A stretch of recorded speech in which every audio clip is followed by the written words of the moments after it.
do come to you with some proof of my involvement, because one of the two things that I had, if you like, in my statement to the government when they were seeking a chairman of the Climate Change Committee was that I wanted to appoint a member of the committee who was a behavioural scientist, because it seemed to me that this is a very central area of what we do. So I'm at one with what you're seeking to do, both in this occasion and in the various organisations with which you're involved. And the reason is very simple, and that is exactly explained by Lorraine in what she has just said, and that is that we need to change very many of the things that we do. And I'm very keen on us facing the fact that we need to change in a natural way, if I may put it like that, because one of the problems is that there is a very unpleasant streak of Puritanism in the green movement, which seems to me to put a lot of people off. It certainly puts me off. I don't think I am morally better from being cold, morally better from not travelling as much. What I want to do is the things which I want to do, but to do it not at the cost of the planet. And I think that sums up what people are hoping to do. And we have to accept that right from the beginning, because the lesson of history is that, praise God, bare bones in the end didn't win, because people wanted Christmas and mince pies. And there is no way out of that. And therefore, if you believe in behavioural science, you've got to start off by facing the fact that people do have some fundamental attitudes with which you have to work, and not working against them. That's why Puritans always lose, because they are not working with the grain of human beings. And so the second thing is that we have to be absolutely sure in the science that we use. The Climate Change Committee has been successful over now 13 or more years, fundamentally because a later speaker, Adair Turner, who started it all off, started with the very serious and important intention of making sure that we got the facts right. That the one thing people couldn't criticise us for was the basis upon which we put forward our reports. And therefore, we were not an NGO or a campaigner. We were setters of the budgets that were needed for the nation based on the science. And that does make a lot of the issues we talk about very complex and rather controversial. Somebody made an offhand comment earlier on about having vegan or vegetarian meals. Well, actually, we don't want veganism. If you want to be a vegan, you can be one. But actually, if you want to farm properly, we've got to have mixed farming. There is a real issue here. There are no simple answers. You have to discuss these issues and create the right mix. Don't mind people being vegans, but don't ask everybody to be a vegan. Otherwise, I can't get the regenerative farming that I need. I can't get the mixed farming that I need. And if we don't do that, we don't have a soil which takes in the carbon that we need. All those things are issues that have to be discussed properly. And people smell you out if you don't get the facts right and give people the proper choices. So if people want certain things, they should have them, but not at the expense of forcing other people who don't want them, unless that is the scientific science. And that's why we've said we must reduce our meat eating by 20% and ultimately by 30%, but that we ought to eat better meat, because you need to eat meat that has been grass-fed. And that British meat is actually the meat with the lowest carbon footprint in the world. So there is no reason at all why you can't seek people's change of diet, not in the way of saying no, but in the way of saying less, but better. The third thing that we have to be facing is that human beings don't like being told to do things. And so some of the things that Lorraine said are so important. You have to help people along this road. And that's why I'm a huge supporter of the kind of use of citizens' groupings of various sorts, because they're based upon two concepts. One is to provide the information upon which people can make sensible decisions, and then to listen to the decisions that they make and the order in which they put them. But the two parts are essentially necessary, because one of our problems with climate change is not just a lack of information, but an unwillingness to be informed. The degree to which politicians, for example, find life easier if they don't know is a very serious issue for all of us. After all, that is the way in which many, particularly Republican politicians in the United States, have got out of the challenge. It was always to say, well, we don't really know. If we knew, then it would be different, but we don't. We now know, of course, that that was largely an operation of ExxonMobil, which sought to have that kind of debate going on in order that people wouldn't make decisions as they should make. But behind it was a very clever understanding about human beings. Ignorance, of course, avoids responsibility. Knowledge means you are responsible. When I first started to do some serious work on climate change, although I've been involved in it since the early 1980s, the thing that I was busy looking at was this whole issue of the fact that we knew and therefore were responsible. And at the same time, my eldest son was writing what has turned out to be the standard work on the Black Death. And like any father who's got a son writing a book, you have to read the chapters as they come off the machine. And I suddenly realized this terribly important difference. After all, 1 in 3 of the population died of the Black Death, but they had no idea what it was. They didn't realize it was being given one to another. It didn't, by the way, have anything to do with rats, but it was just giving to one another.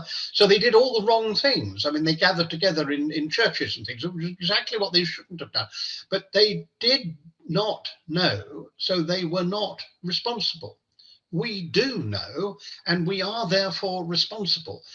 But the knowledge is not just an acceptance, which it now has been. You know, there are no climate change deniers now, there are only delayers. They are, of course, actually deniers, because if you actually believe in climate change, you know how urgent the answers are, how important they are, and how quickly you actually have to change. And that knowledge, of course, demands a response.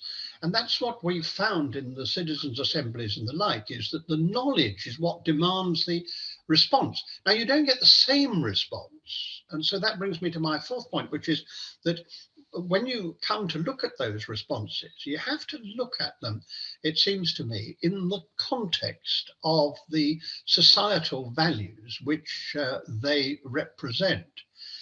And already said, the first of those is fairness. And I do believe it's a very fundamental societal value, but it's particularly fundamental in Britain. We have a thing about fairness, and therefore you can't do these things unless you are creating a fair transition.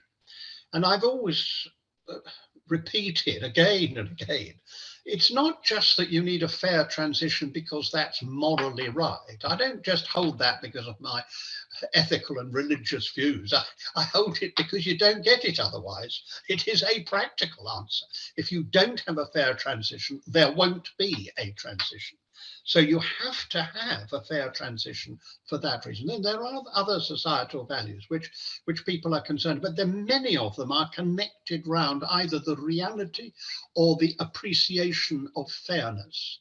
And that's why, although I honour the Chancellor of the Exchequer, who brilliantly allowed us to spend 6.7 billion on offshore wind in order to transform our energy system.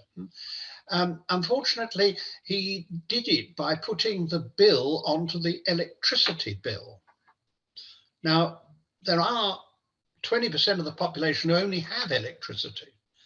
And therefore they have been paying an unfair proportion of that part of the transition, although a large number of that 20% are the poorest, because that's why they only have electricity. So it's a good example of doing the right thing, but doing it in the wrong way. And for me, that has to be a very important part. And the last thing I want to talk about is something which I hope you won't mind as academics, but most of the stuff that is produced doesn't fall on the right ears because nobody understands it. I took the Climate Change Committee round the country. We had a national conversation.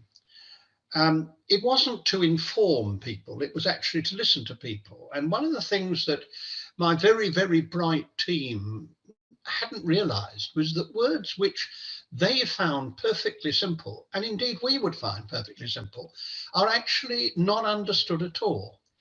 The word retrofit, for example, was not understood by people who were actually having a retrofit, who were actually having it done to them, either because they were in social housing or because their landlord was doing it or because they'd chosen to do it. But the word retrofit doesn't actually work.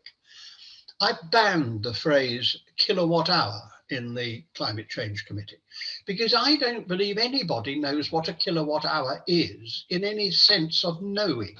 Even if they could define it, it doesn't actually affect them because you can't feel it or smell it or touch it. And that is a reality. Whereas their bills, they do know. And if you want to talk about pricing, you should talk about it in terms of people's bills, of their outlays, of what they really understand. And this isn't insulting. This is to accept what to me is the most important piece of behavioral change that we need to accept. And that is that the people who have to change are everybody. It's the whole of society. And thank God, the whole of society are not climate activists. What a terrible society it would be if everybody was a climate activist. The whole of society can easily be people who want to do the right thing, and most people do. They may go a bit further than that and say that I will put myself to some trouble to do the right thing. But they aren't people who are going to be entirely self-motivating, nor are they going to have an annual, a daily update as to what they ought to do. So for me, the biggest thing that you can do is to help government and industry actually to talk the language which ordinary, moderate, sensible people, not of the extremes, can understand and can then act upon. Because knowledge is so important. If knowledge brings us responsibility, it is also very unfairly spread. And I end with just this simple story. I have in the last 18 months bought an electric car and a heat pump. Buying an electric car, if you have the money, is the easiest thing in the world. There are a whole lot of people out there who know about selling, who have a lot of cars, who will bring a car to you and you can try it and you can make a decision because they know about how you get people to buy cars. Buying a heat pump is almost impossible. And I'm chairman of the Climate Change Committee. I mean, I do know about these things and I do have a very big team. But first of all, you have somebody who says, oh, Lord Deben, what a good idea to have an electric heat pump. Unfortunately, not for your house. I mean, other houses, yes, but not your house. Now, I do have a very effective, almost as good as a heat pump, gas-fired central heating system. And then the next lot come and tell you about it and say that they will do it, but then you realize they are actually cowboys, or they've never done it, or they can't do it, or they've no idea. And the only reason they don't warn you against it is they wouldn't warn anybody against anything as long as you pay them. And it takes some time to find the answer. Now, if Mrs. Miggins is going to find that answer, it has to be a simple answer, and it has to be one which is readily available, that she can pick up a telephone and say, I have a 3-bedroomed semi-detached house, like about 10 million other people, and I want to know what I should do, the order I should do it in, and what advantages I get. If we don't do it in that form and think of what we're talking about in that form, we won't get behavioural change at all.